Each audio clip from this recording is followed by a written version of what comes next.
नमस्कार। पुण्य श्लोक अहिल्याबाई शो में हम देख रहे हैं कि खंडेराव जी युवराज खंडेराव शिक्षा ग्रहण करके गुरुकुल से लौट आए हैं वो गुरुकुल से। और उनके आने से पहले ही देवी अहिल्या ने एक बात कही थी सूबेदार मल्हार राव होलकर से कि अब वो कहती हैं कि अब उनको मुक्त कर दीजिए राजपाट की सारी जिम्मेदारियों से, जबकि वो कहते हैं कि नहीं, ऐसा नहीं हो सकता और मैं चाहता हूँ कि तुम दरबार में अब भी आओ, अब भी हर कार्यवाही में तुम बराबर हिस्सा लो। मगर वो कहती हैं कि नहीं, क्योंकि उन्हें ऐसा लगता है कि अब हक है इस चीज़ पर सूबेदार जी और छोटे सूबेदार जी का, तो दोनों को मिलकर के जिम्मेदारी निभानी चाहिए। और कहती हैं अब वो अपनी रसोई को संभालना चाहती हैं, अपनी सासू बाई को नाराज़ नहीं करना चाहती, और नाराज़ खैर वो हैं भी नहीं। मगर अब बात ये कि वो कहती हैं कि वो रसोई में व्यस्त रहना चाहती, क्यों? क्योंकि वो खंडेराव के दिल में उतरना चाहती हैं। वो कहते ना कि पति के दिल का रास्ता उसके पेट से होकर गुजरता है। अब बात यही कि ठीक है, वो राजपाट के कार्य से दूर होना चाहती है, मगर क्या वो अपने पति के दिल में जगह बना पाएंगी? मगर क्या वो जिम्मेदारियों से मुक्त हो पाएंगी? ये बड़ा सवाल है, क्योंकि खंडेराव जी जब से आए हैं हमने देखा है कि उनका अलग ही व्यवहार है। सूबेदार जी मल्हार राव सरकार के बारे में उनकी एक अलग ही राय है, जो मालवा में प्रत्येक इंसान से अलग हैं। हर कोई देखते हैं वो न्यायप्रिय हैं, वो जिम्मेदार इंसान हैं, वो हर एक के साथ न्याय करने की इच्छा रखते हैं और करते भी हैं। और हमने ये भी देखा कि वो खंडेराव जी से प्यार भी बहुत करते हैं। उन्होंने एक बार गंगूबा तात्या से कहा भी था कि क्या करें, नींद इसलिए उड़ी हुई है कि खंडेराव की फिक्र है और एक पिता के अंदर एक माँ भी होती है। बड़ी गज़ब की उन्होंने बात कही, जो अक्सर हम पिता के लिए नज़रअंदाज कर देते हैं। सिर्फ खंडेराव नहीं, मेरे ख्याल से हर बेटा हमारे भारत में ये करता है कि हाँ, पिता और माँ में वो फ़र्क सोचता है कि माँ ज़्यादा प्यार करती है, करती भी हैं ठीक है, मगर पिता भी बराबर प्यार करते हैं। और बात ये अब देवी अहिल्या के बारे में ये बात आती है कि चुनौतियाँ कम होंगी या ज़्यादा होंगी। मेरे ख्याल से चुनौतियाँ जो हैं उनकी बढ़ रही हैं, क्योंकि जब से आए हैं खंडेराव जी का व्यवहार देख रही हैं वो मल्हार राव सूबेदार जी के प्रति बहुत ही रूखा व्यवहार है।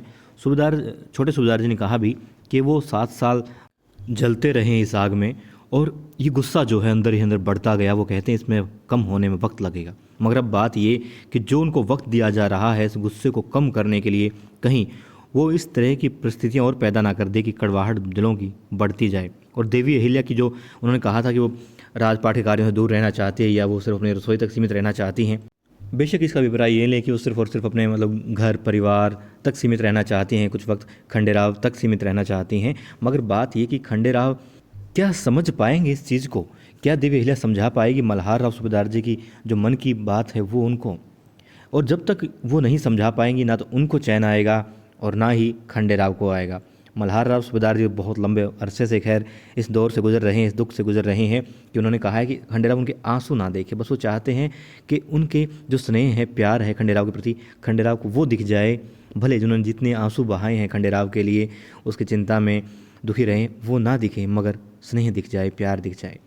और यही बड़ी चुनौती है मेरे ख्याल से देवी अहिल्या के सामने, क्योंकि जब जब देवी अहिल्या ने नाम लिया है सूबेदार जी का, तो युवराज खंडेराव का जो चेहरा है वो जो हाव भाव हैं बदल गए हैं। और एक बात और ख़ास, जब वो कहती हैं कि आपने क्यों नहीं बताया कि आप यूँ आ रहे हैं या अपने महल में, मतलब आप स्वस्थ हैं, ठीक हैं। वो कहती हैं पता है पिताजी को कितनी पीड़ा हो रही थी। तो कहते हैं हाँ, मुझे मालूम था, मैंने सोच लिया था कैसे आना है, और मुझे मालूम था कि जैसे उनको खबर मिलेगी तो पिताजी जो हैं बाबा साहेब पूरी सेना को लेकर के मुझे ढूंढने के लिए निकल जाएंगे, मेरी खैर खबर लेने के लिए, मुझे सकुशल वापस लाने के लिए। अब देखिए बात ये कि देवी अहिल्या की मुश्किलें यहाँ पर मुझे बढ़ती नज़र आ रही हैं, क्योंकि जिस इंसान को मालूम ना हो, कोई ज्ञान ना हो, उसे कुछ बताना संभव है, आसान है। मगर जब यहाँ खंडेराव को मालूम है कि उसके पिताजी उससे कितना प्यार करते हैं, उसके लिए सब कुछ छोड़ करके फटाफट बदहवास वो सिर्फ और सिर्फ खंडेराव को ढूंढने के लिए निकल जाएंगे पूरी सेना को लेकर के। मतलब बाकी सारी चिंताएं एक तरफ और सिर्फ खंडेराव एक तरफ। ये बात उनको, खंडेराव जी को जो है युवराज खंडेराव को मालूम है, मगर फिर भी वो अपने पिता से इस कदर नफरत करते हैं। ये मालूम होते हुए भी क्या देवी अहिल्या, अब जब खंडेराव जानते हैं कि कितना प्रेम करते हैं युवराज से, युवराज के पिताजी राजा मल्हार राव सूबेदार जी, तो क्या युवराज को वो समझा पाएंगी?